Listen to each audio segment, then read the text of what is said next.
আসসালামু আলাইকুম। সংবাদে আপনাদের সবাইকে স্বাগতম জানাচ্ছি আমি নুসরাত। শুরুতেই সংবাদ শিরোনাম। গাজায় ফিলিস্তিনিদের নিরাপত্তা অভিযান জোরদার। এদিকে ইসরায়েলি হামলার শঙ্কাতেই কি তুরস্কের আকাশশক্তি বাড়ানোর তোড়জোড়? তার আগে ছোট্ট একটি আবেদন। এক মুহূর্ত ভাবুন, যে গাজায় একসময় ছিল শিশুর হাসি, আজ সেখানে টহল দেয় বন্দুকধারী। যে আকাশে কবুতর উড়ত, আজ সেখানে যুদ্ধবিমান উড়ে বেড়ায়। মানুষ বাঁচতে চায়, অথচ প্রতিদিন নতুন করে ভয়ের মুখোমুখি হয় তারা। গাজার নিরাপত্তা অভিযান, এটা কি সত্যি শান্তির পথে এগিয়ে যাওয়ার লড়াই, নাকি এটা আরেকটি অধ্যায়ে নতুন অনিশ্চয়তার? আর তুরস্ক, যে দেশ একসময় শান্তির কণ্ঠ ছিল, আজ তাদেরও আকাশে যুদ্ধবিমানের প্রতিযোগিতা। এটা কি আত্মরক্ষা নাকি নতুন সংঘাতের প্রস্তুতি? আপনার কি মনে হয়, এই সব কিছুই কি আমাদের সামনে নতুন এক যুদ্ধের ছায়া ফেলছে না? আপনার মতামত নিচে কমেন্টে লিখে জানান।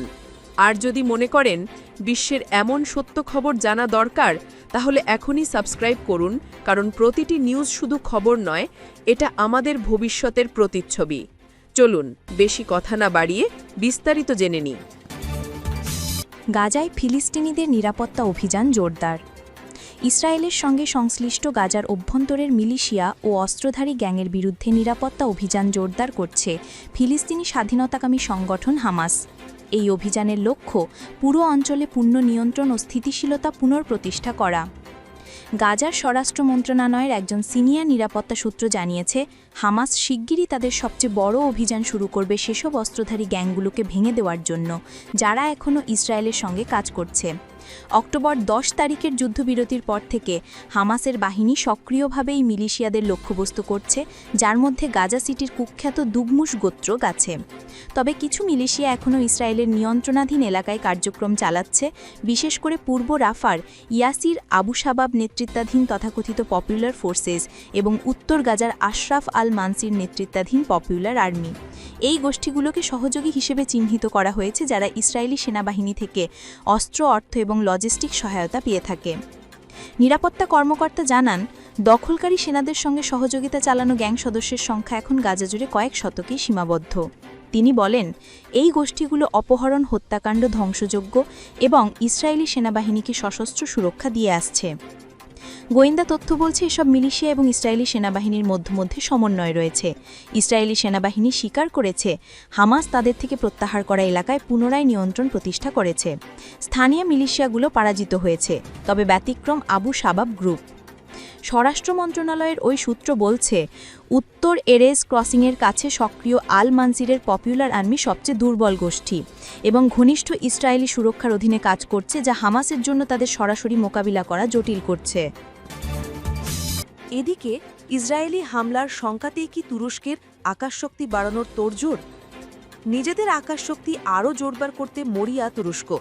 ইসরায়েলের মতো আঞ্চলিক প্রতিদ্বন্দ্বী থেকে পিছিয়ে থাকতে নারাজ রিসেপ তাইয়েব এরদোয়ানের দেশ। ইউরোপীয় অংশীদার ও যুক্তরাষ্ট্রের কাছে দ্রুত উন্নত যুদ্ধবিমান পাওয়ার প্রস্তাব দিয়েছে আঙ্কারা। আলোচনার যুক্ত সূত্রগুলি রয়টার্সকে এই তথ্য জানিয়েছে। ন্যাটো সদস্য তুরস্কের সামরিক বাহিনী জোটের মধ্যে দ্বিতীয় বৃহত্তম। গত কয়েক বছরের মধ্যে পশ্চিমা দেশগুলির সাথে তাদের সেরা সম্পর্ককে কাজে লাগাতে চাইছে দেশটি। নিজেদের বিমানবহরের সাথে 40টি ইউরোফাইটার টাইফুন যুক্ত করতে চাইছে তুরস্ক, যার জন্য তারা গত জুলাইয়ে একটি প্রাথমিক চুক্তি করেছিল।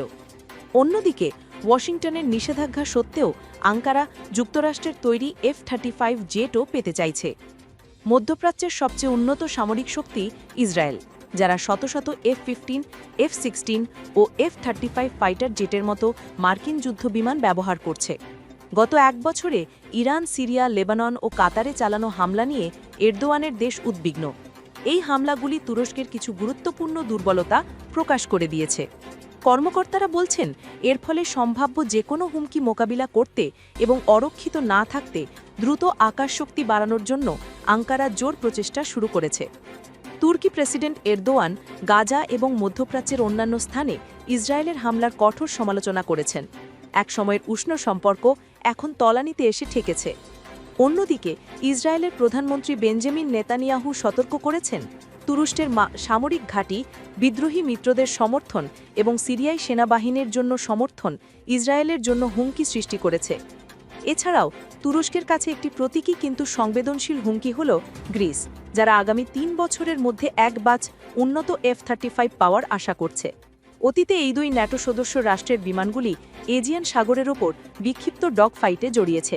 টাইফুন বিমানের জন্য তুরস্ক, ব্রিটেন এবং অন্যান্য ইউরোপীয় দেশগুলির সাথে একটি চুক্তির কাছাকাছি রয়েছে।